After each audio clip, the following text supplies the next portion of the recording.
Hey everyone, this is part 2 of creating your own local EA website using the Rethink Static Site Generator. So in this video, we're going to go over how to customize the stock website that comes with the generator.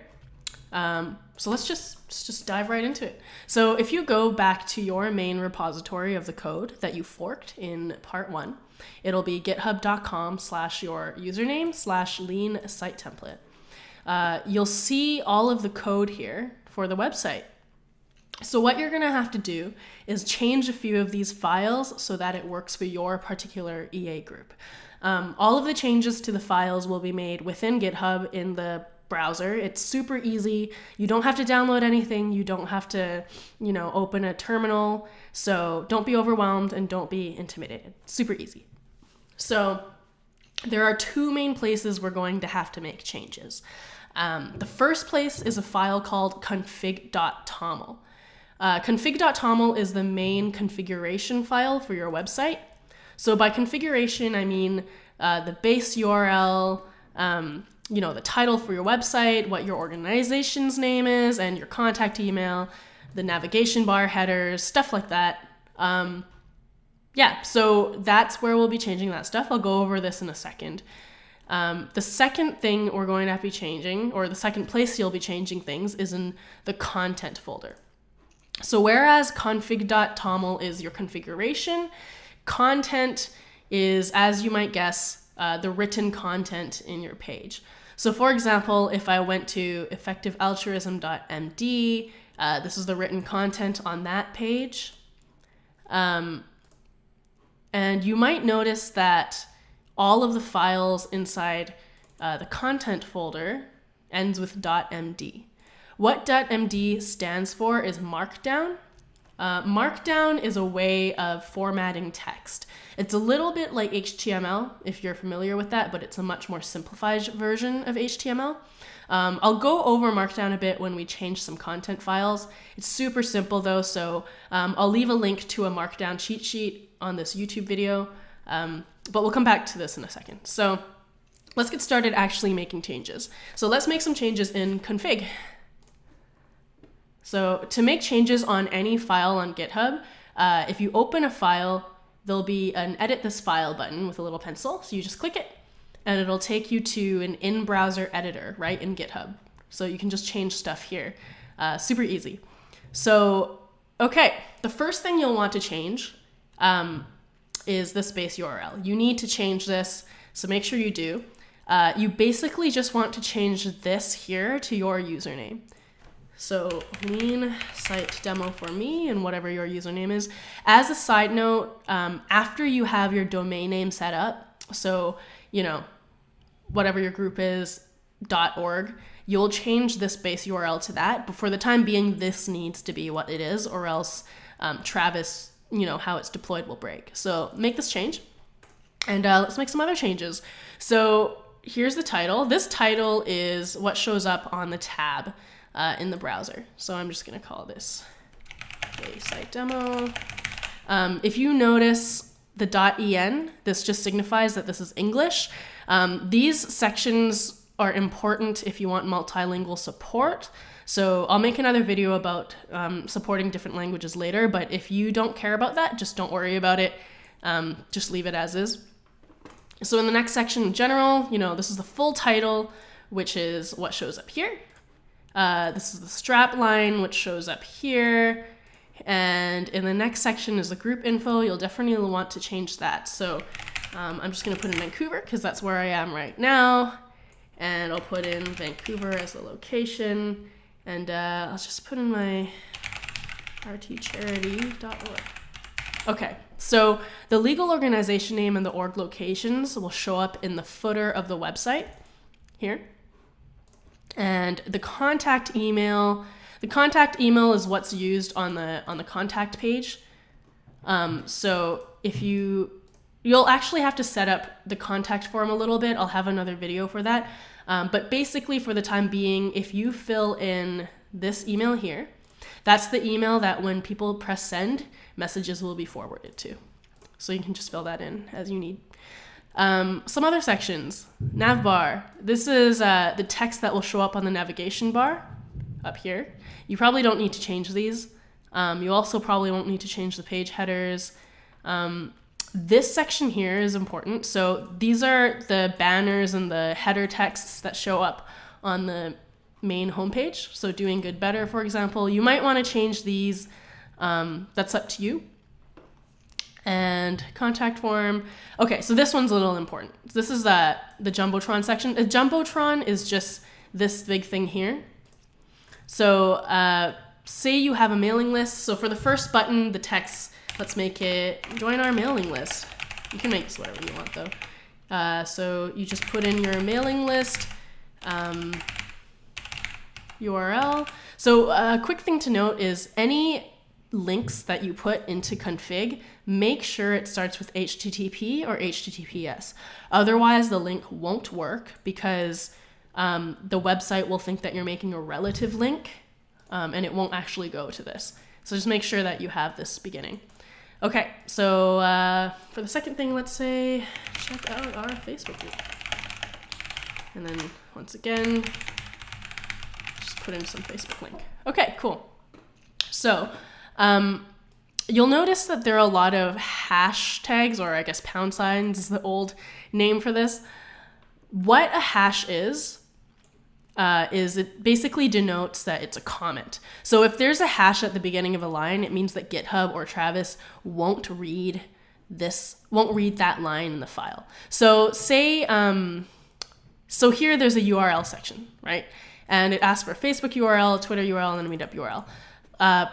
Say I don't have a Meetup URL. So what I want to do is I want to comment it out. Say I don't have a Facebook URL. I mean, obviously I do because I put this here, but let's just pretend. So let's comment that out. But I do have Twitter. So I will fill that in. Cool. So once I filled that in, the static site generator will actually look at this and it'll say, okay, so if you don't have a Twitter URL, I'm not going to display this button here. And well, I guess it will display that because we have Twitter, but it won't display this Meetup URL, for example. So since this is commented out, the static site generator will detect that and it won't display this Meetup button. So cool. I think that's everything we need here. So we're going to go ahead and save these changes. In GitHub, saving is called a commit. Let's give this commit a name. I'm just going to call it first update to config.toml. You can call it whatever you want. Just make sure that it's descriptive for your own reference. And that's it. So let's hit commit. And you'll see that the change happened just now. So if you go back to the main dashboard for your code, you'll see that the latest commit was 10 seconds ago, and this is the change. And so once you've made a commit, every time you make a commit, Travis will detect this commit automatically, and it will redeploy your website with those changes. So you can actually go to travisci.org, sign in with your GitHub account like we did in part 1, and you'll see that it's building. So just like that, just by making a commit, we're already deploying a new version of the website with those changes. So this will probably take a while, so I'll cut this and come back when it's done. Okay, cool. So it looks like this passed. Took 3.5 minutes, but we should be able to see our changes now. So if we refresh this, look at that, EA site demo. And we have the title we want, and join our mailing list. Check out our Facebook group, Effective Altruism Vancouver. And like I said before, the Meetup button is gone because we commented it out. Okay, perfect. So we've changed our configuration, but what if, for example, we go to the About EA page, and what if you want to change some of this content? Or what if you want to, you don't like the default organizations we put here, so you want to change this. So like I said before, if you want to change content, you go to the content folder. So we'll go to the content folder and say we want to change this effective altruism. What is effective altruism page? So hit that MD file and we'll edit this just like we edited the config file. Okay, So I said a little bit before about Markdown, which is a way of formatting text. I'll go over a little bit of Markdown here, but you can easily figure it out, or you can look up a cheat sheet. I will put the cheat sheet in the links below. So, okay, so say I actually want to bold this text here. In Markdown, if you want to bold text, it's 2 stars at the beginning of what you want to bold and 2 stars after. Okay, so this should be bolded. And also, what's really cool about editing in GitHub is you can preview your changes. So if you click that, you can see what's changed. Oh, also, you probably don't change any of this, the stuff at the front. It will most likely break the site, so just leave it as is and just change the stuff under it. Most of the MD files will come with something at the beginning at the top. Okay, cool. So I also want to change a header. So say we're excited, let's say EA Vancouver is excited to be a part of this movement, and I want this to be a join EA Vancouver header here. So a hash at the beginning of the line in Markdown is a header. I know that in the config file that makes it a comment. These are 2 different formats, so just try not to get confused about the 2.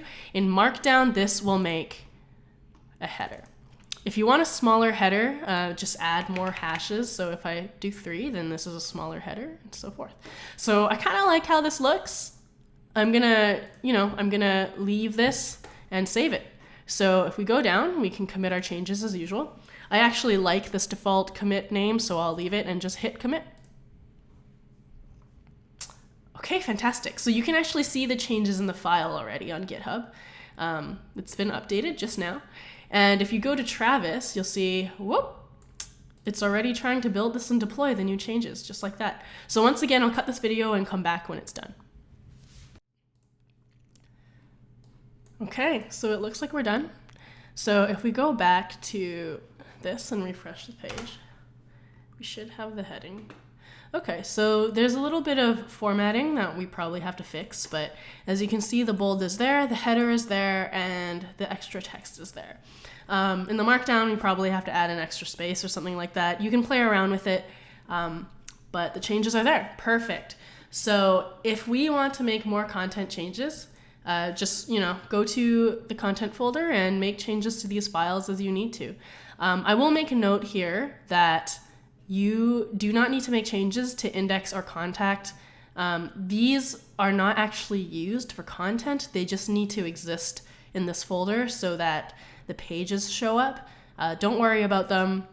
You can change all the other ones though. So, if you want to change the left footer on the website, then this is the file that you change.